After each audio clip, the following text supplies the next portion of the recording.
So this is Patsy. She's a 2-year-old mare by Don't Stop Believin. I started her earlier this year, back in the winter, put about 10 rides on her. She was real easy, real good, had a lot of stuff going on, so we turned her back out, and it's time for her to get going again, so we're just going to kind of put her through a refresher course today and just kind of get her back in shape and get her back going. So first thing I'm going to do is make her disengage her hips, get soft in her, a little bit soft in her neck, make sure she's crossing over in that back end, well, like that right there. That's what I'm going for. Good girl. And go the other way. This is just gonna translate into when you put that get on them, you pull their nose a direction. They already know how to sit soft in the neck and move their feet around. Alright, she's crossing over, she's been real good. And this mare's gonna be pretty fresh, right? She's had some time off. She's been getting out on the walker about 3 days a week, but you know, she's not gonna be perfect today, but just putting her through a little refresher. Try her again, make sure she's still paying attention and listening. I'm gonna bump her and step towards her hips. See, she got a little stiff right there, didn't move her feet. There we go, good girl.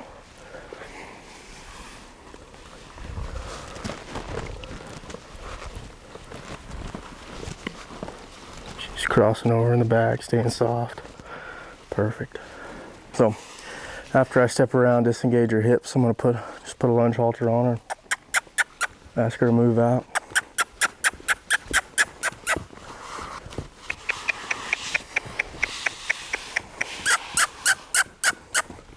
So right here at the start, I'm not too worried about what she's doing. She's just gonna might play around a little bit and whatnot, and that's okay. She's fresh. But after a minute or two, I want to get her hooked up to me and listening and paying attention again.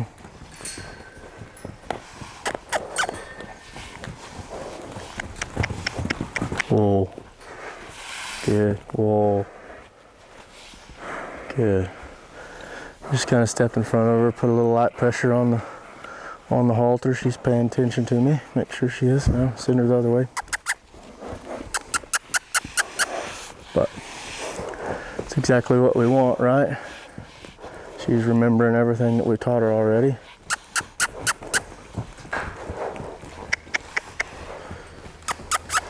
She's starting to look to me to ask her to stop, which is good, but I'm gonna push her past it till I'm ready for her to stop.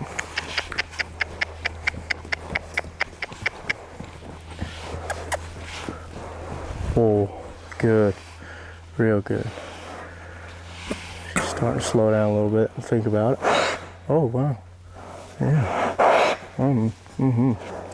She's obviously still pretty fresh. We're gonna keep sending her around. I guess I really starting colts, kind of really getting into it when I got to college, right around there. Started some stuff when I was in school. There was actually a program there where Terry Crowfoot would send a bunch of ranch colts, and we'd get to start colts for class credits, so that was pretty fun. At Texas Tech University, it's on the ranch horse team, but like I said, it was pretty fun. We got to start a whole bunch of colts, you know, and like I said, we got class credits for it, and was on the ranch horse team. And our coach, Robert Rivers, at the time, he was the professor, if you will, of the class. So, you know, it was a lot of fun. We got to have a lot of fun. Started a bunch of colts, and college was really when I really starting some, kind of working on all that stuff. I would say who helped me the most is, you know, I feel like I learned a lot from everybody I've worked for, but who helped me the most with the starting would be Tyler Oliver. You know, already talked about it, but worked with him for a year, and we started a whole bunch of colts, and he had a really good process of doing the things that I was trying to put on him, that I was putting on him, but he had a really good process of going about it, a good step-by-step, you know, that could iron out and apply to every single horse. And no matter the horse, if you did the process right, it was going to be, it was going to be good. They were going to take to it. But I learned a lot from everybody, but I've never had anybody really help me start them per se, like he did.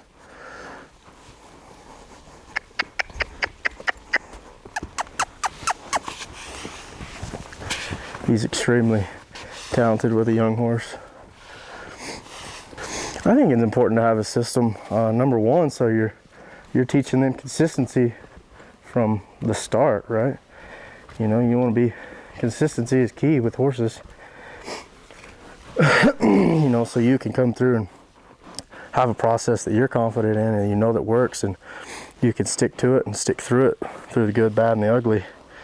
Right? You may have to, it's not going to be cookie cutter for every horse, but you know, if you stick to what you know works, it's going to probably work. It's going to be good for them. Starting process goes, it's not any different for a running bred horse. You know, like I said it before, if you don't tell those horses that they're running bred, they don't know any different, right? There's obviously differences in abilities and how they do things. Maybe abilities isn't the right word, but some of the things they can do that a cowbred horse can or can't, you know, and vice versa. But you know, if you've got, I don't treat them any differently at all, right? When I'm starting them, it's the same exact process for all of them. So now I'm gonna hobble her. It's just a normal pair of hobbles. I like to hobble them. I think to start with, it allows you to get closer to the horse and helps you get them gentler, and it aids in a lot of areas in the starting process. It takes away the start of a lot of different habits, in my opinion. You know, like walking around you when you're trying to saddle them and things like that. I think it, you know, once you get past the first day, they really start understanding them, and I think they make a huge difference. You know, a lot of guys don't use them and they get along just fine without them, but I've started them with them and without them, and I really like using them.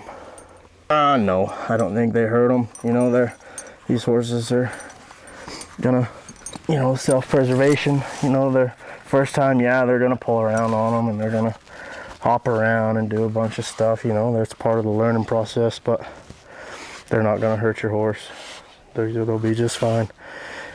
If they're very smart, they're going to pull on them and figure out pretty soon that they need to stand there, and it gets easier from there. You can't just reach down there and slap the hobbles on them. You're going to have to make sure they're good with their feet, you know, play with them a little bit beforehand before you just put them on there so you don't get pawed in the back of the head. But if you're starting colts, you ought to do a little bit of homework before you get going at it. So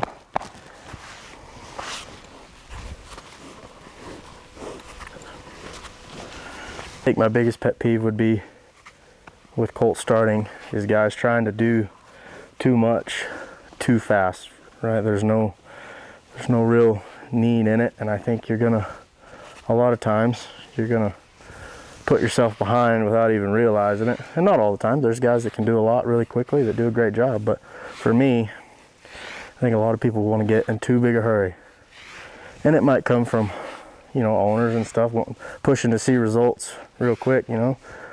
But I just, you know, I think the slower the better, you know. And then when I say slow, I don't mean, you know, 2 weeks worth of groundwork or anything like that. And if you do, that's fine. But if you got a lot of horses to go through, you got to kind of figure out your time management.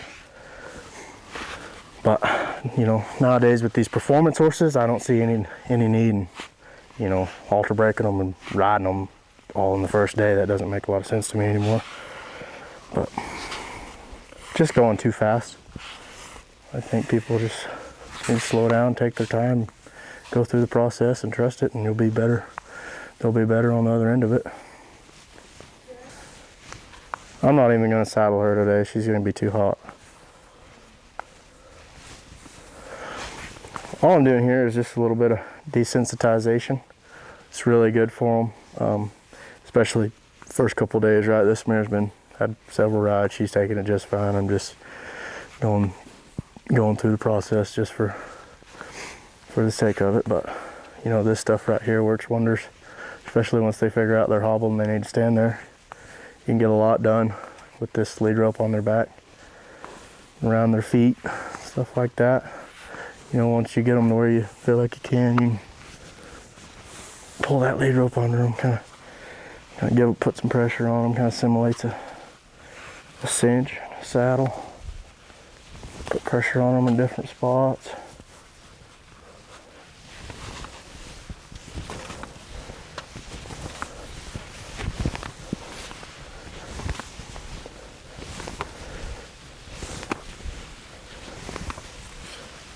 And this mare's, like I said, she's really gentle. She's had several rides. You're not going to want to just blow to them like this. You're going to want to ease into it a little bit, but I'm sure we've got some that we'll show you that on too.